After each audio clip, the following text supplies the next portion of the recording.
I'm here with Adrian McGuinness. I'm happy to say I was having my dinner there about half an hour ago and I heard a massive roar from the bar. I think you got a winner tonight, Wolverhampton, did you? Yeah, we had a winner tonight, Wolverhampton.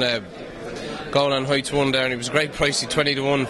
And his last couple of runs, you couldn't actually really fancy him, but he did him by. I've only had him 6 weeks, but he's improved a bit. And look at the low quality races over there, but look at a win as a win, and that's what counts. Well, that's the thing, if you're sending a horse over to Wolverhampton for a race like that, obviously it's expensive to get a horse over there. Like, would you really hope to get a win, and therefore maybe as a result of that back him a few euros yourself to try and help pay the way? Yeah, well, great thing about the owner, he loves his horses. He's not a real punter. The man that owns him, Sean Gallagher, and he just loves to see his horses winning and that. And so really, the pressure is not as it's not as bad. But most of the time when you do go over there, you like to have a few quid on them because you have to have something on to really to get the expenses out of it. Very good, very good. Looking up to Cheltenham now, about 10 days away. Is there any horse you really fancy on to yourself? Like you think you've been looking at for a while, and you think he's got a good chance at a good price? I think all the championship races are really, they're very, very hard to win. I think the Champion Hurdle this year is going to be a very, very competitive race. There's a lot of good horses in it.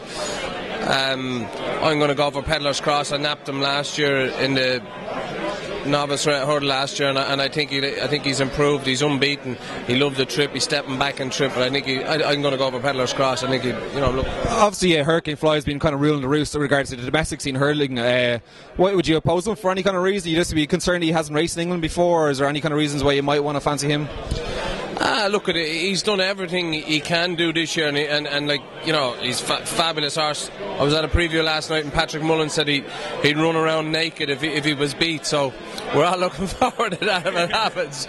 But he's very sweet on him. But at home here, he doesn't seem to come off the bridle at all. And I certainly can't see him winning in Cheltenham that. Finally, just going back to the big race of the week, the Gold Cup.